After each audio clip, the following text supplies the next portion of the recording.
Good afternoon, this is Catherine. It's about 6 p.m. on Thursday the 29th of December. It's been a cool day today, a bit of rain in the morning, but it's fine now. We're here in Christchurch, New Zealand, so that's about 43 degrees south latitude. And I'm about to plant one of the temperate, one of the palms that can tolerate cold. And there's a number of reasons for this, but first of all we've got a number of equipment things. First of all, it's important to wear your old clothes when you're gardening. It's important you have a hat on. Now the sun is completely on the other side of the building and it's hidden and it's heavily overcast. So in that case, you actually have to take the hat off and put it backwards. Makes you look like a dork, but it keeps the hair out of your eyes. Now I've already pre-dug this hole.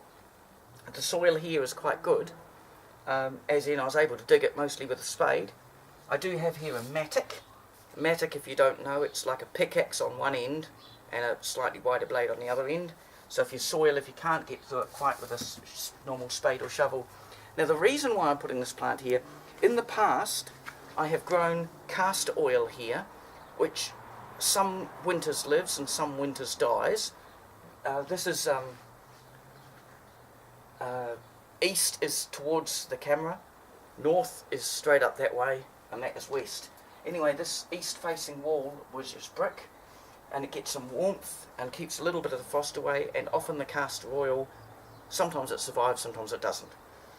Now anyway, that's the one that was here some years ago has died, and this home unit has now been equipped with what in New Zealand's called a heat pump. Now in other countries you might call it a reverse cycle air conditioner. It's a split system. So here's the unit here. In this climate you use them as an air conditioner on about 5 days of the year, and all through the winter you use them as a heater. And of course if it makes the living room or the lounge room warm, it makes coldness out here. So clearly if I put castor oil here again, it will definitely die every single winter, even on the warmest, mildest winter we sometimes get, simply because there'll be a big ponding of cool air, cold air around this, because on the coldest days are the days you use it. So I need to plant something here that can tolerate cold. Now what I've got is this Trachycarpus fortunei, the Chinese Windmill Palm. Yes, it is one of the less pretty palms, but it can take negative 18 degrees. You can grow it up to Scotland. I actually want somebody to go and grow them in the Falkland Islands just to prove that it can be done. They're actually native to inland China. As I say, they can take a sustained freeze. They're one of the few palms that can, to quite a degree. Some people have grown them even inland in the United States by wrapping them with blankets and tarpaulin and putting electric blanket under it. But anyway, this one, as you see, I got this a little wee one. Here in New Zealand, palms are hard to get and they're expensive. I've grown this as a small one. It got nearly killed when a brick wall fell on it during the earthquake of about 2011. You can see the results of the earthquake on my earthquake videos. But anyway, it's been in a bucket. Okay, explain. Why is it in a bucket? Because if you go to Bunnings or another large hardware store and buy a plant pot, it will cost you about $8. And my camera operator will be checking that the red light is there and that the count is advancing, because then they can tell that it's working. If you go to Super Cheap Auto or some other hardware stores sometimes, you can get these buckets. They used to be 99 cents, up to about $1.79 now. You drill several holes in the bottom. If you get a blue one, it resists the ultraviolet light and it will last for many years. And they cost, as I say, $1, a bit more than $1 now. Here's a part of palms. You see, it's actually, when I planted that, you're going to say, it's risen above the pot. How can you give it a good water? The water will spill off. You're supposed to put it in the pot and leave about a 2-inch or 5 centimetre gap here, so that when you water it, you give it a good drink. That's right. But as they grow, and then they get pot bound, they push themselves up out of the pot. So I've got a number of other tools here. This is fantastic. This is my billion-purpose tool. It's actually a diver's knife. Some of them are better made than others. So it's stainless steel. It's quite blunt, but it's a good gardening knife. When I moved to Australia, this one was actually 2 centimetres or 3/4 of an inch longer, and it did so much digging in hard clay soil, it's actually worn all the point of it off. Good to have some secateurs.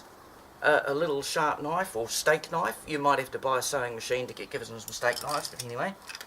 One thing with this one, it's got a hard metal end. So when you want to get something out of a pot, you can tap it around here. Of course, sometimes it will break anyway. We'll just put that to the side just for now. So I dug a hole, I started digging a hole earlier.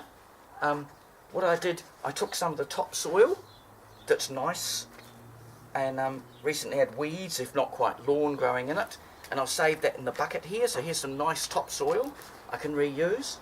I've also got a bucket here of potting mix, just the cheapest one at whatever hardware store or whatever you get, the cheapest potting mix. That's sometimes good to have. Empty bucket, there's a purpose for this. Instead of tediously and strenuously lifting that in and out of the hole to see if I've dug the hole big enough, deep enough and wide enough, I can test it with an empty bucket, which I've already done. That fits good, a little bit of space around it. I sort of squared the hole off a bit. That will help the roots to tend to penetrate the surrounding soil and not just keep circling. Now, here's an interesting thing. If we tap this round, and I haven't prepared this earlier. Okay, that's why it's not coming off easy. See, we've got roots through the end there. Now, a couple of things with all palms. First of all, interfere with the roots as little as possible. Some of them are more fussy about root disturbance than others. But I'm going to have to cut these off for it to come out. Right, that's done. I previously pruned off some of the dead fronds. They only grow a few a year, this variety. Right, there we go. Now, if I hold it like that, you probably see these roots go round and round and round. And actually, if I have a look there, see they've pushed up about 3 inches or 75 millimetres. If I wanted to just repot this, well, it's actually broken the bucket. But anyway, I would have to, and what I've done with another one is actually just cut off about that bottom 3 inches. They're not very happy, they will probably live. Anyway, with palms, with pretty much all plants that are not palms, if they're pot bound like that, then before you plant them, if this was an apple tree, anything like that, orange tree, you'd either snip some off, or at the very least you get a sharp knife, you score down here 2 or 3 times, because if roots start to circle, they just keep on circling and they will strangle the plant. It's sort of like throttling yourself to death. And then you think, oh, or from the plant's point of view, it's thinking, oh, I can't breathe very well, I better grow my roots more, and it's just it's a cycle, it just strangles itself. Palms, different to all other plants. There may be a handful of others that come in the same family, I'm not totally sure, but we just put it in there. Now, I've deliberately set this a little bit lower than the level of the surrounding ground, so that when I water it, it gets a good thorough watering. Yes, there are occasional times we have some heavy rain and a little bit of water stands on the back lawn for just a day or so and then it soaks away. Now that I see it sitting in the hole, I think it's just sitting a little bit too low. So what I will do, I might use this nice soil, and if you have a look, you see how you've got a bit of a hollow there, almost an upside down funnel shape, a bit like a kitchen funnel in reverse. So I reckon a couple of scoops of soil to make a little mound in the bottom of this hole. Some books and things go on about that roots mustn't have any air gaps. That's actually wrong. Roots don't mind a little bit of air gap as long as there's cool and moist. And because in the ground there are voids, roots grow along and sometimes there's a little void. People who do caving and that come across roots. Now it's still well under. That's cool. And now I'm going to pack some dirt around it.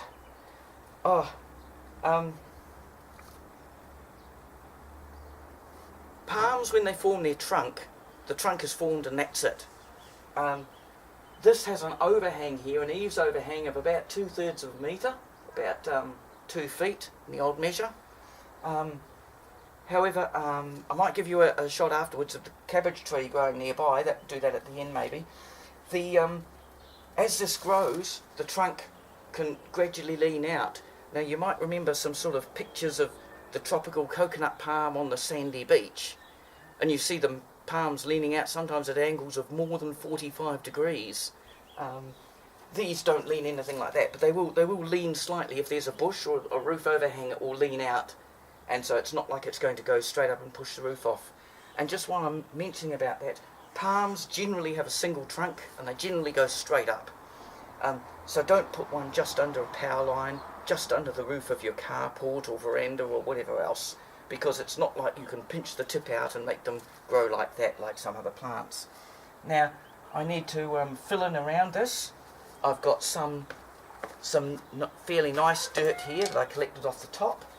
I've also got quite a lot of sort of quite clay fill, I guess you'd call it, that I dug from deeper down. I might form a wee bit of a crater around this, just so the first summer, while I water this a few times, every time I water it, say this first summer, keep it well watered the first summer, then it gets a real good thorough drink going straight down around it. And in this climate, if I water this the first summer, that's all it'll need until autumn, and then it'll be fine. So, and that may not, yeah, what I'll do, potting mix costs money, and the dirt costs nothing because it's dirt. So what I might do is I'll just put a shake of this stuff,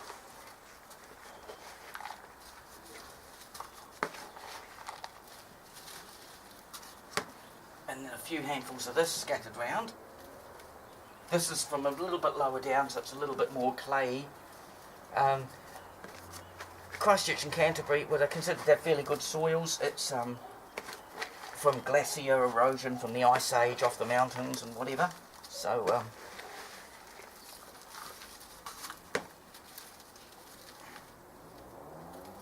certainly if you come from West Australia, compared to West Australia soils, this stuff's magic. You can just about eat it. It may not be quite that good to be, but it's, and there's a handful of little stones in this, but it's not like it's all stony and horrible. And remember, this is an inner city area of high density housing. If you shake it, it's still quite loose. So that's alright, we'll get a bit more dirt in there.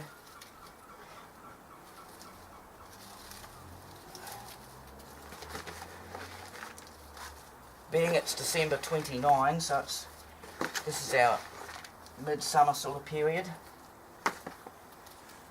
And just talking about the climate generally, this is 43 degrees south latitude. So although that's as far from the equator as Chicago, the climate, for example, is absolutely nothing at all like Chicago. Many Christchurch houses in this area grow lemon trees, and lemon trees grow very well. You can grow orange trees, but you'll never really get a really good quality orange, but they will grow. Lemon trees are, you know, again at the end of their comfort zone. They take a long time to get established, but they grow into a good-sized dense bush, if not quite a tree, and they give large crops of good lemons. See, now just having used my billion-purpose tool, in other words a sturdy blunt garden knife, just driving it down the side in between the edge of the hole, a little wiggle like this, a little wiggle like this, and it packs the dirt down. You can use your fingertips too. I should also say that depending on what areas you're in, gloves might be a good idea. In New Zealand, we basically don't have poisonous spiders. There's a handful of caterpillars, which is a native version of the black widow. And there's no scorpions at all. There are centipedes. There's no snakes at all, so we don't have to worry about that.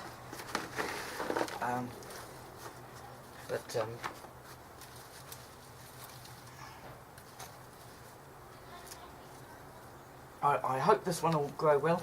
Another reason for picking this to put near the air conditioner is it's not a bush that has like lots of small leaves that will then fall down the back here and block up the grill and that kind of thing. Like all palms, you have sort of one piece frond. Occasionally these bits can break off, but they don't normally. and that normally they just get old and die and droop, and then you cut the whole thing off. So I thought this will be good, and it won't obstruct the airflow from this air conditioner unit, or this split system unit, which is air conditioner and heat pump. And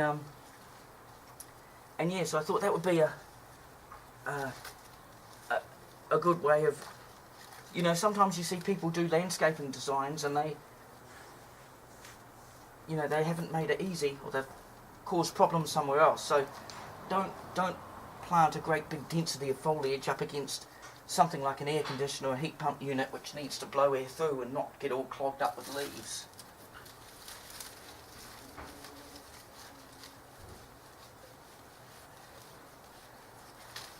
The hole was a little bit oval because I dug out the remains of the old castor oil, and there was a boysenberry plant here. There was also Cape gooseberry, so-called Cape gooseberry. It's a physalis. That's actually native of South America originally, a very distant relative of tomato. You can grow them here in the summer, and the plant sort of, the top of the plant dies in winter, but the bottom of the plant stays alive, and then the next spring it grows again. So, and they can turn into quite a big bush. There was a bush here, 2 metres high, 6 feet high, 3 metres wide, 9-10 feet wide. It just sort of turned into a big tangled mess, but which they can sometimes do. But they might have been a problem with leaves getting stuck in the air conditioner unit. Anyway, right, have I used all my, there's my bit of soil from last time. Yeah, still some exposed, slightly exposed roots here. Generally they say plant it at the same level it was at, but given it had pushed itself up from the out of the pot anyway over the last, it's probably been pot bound for 2 years actually, to be fair. I think I can,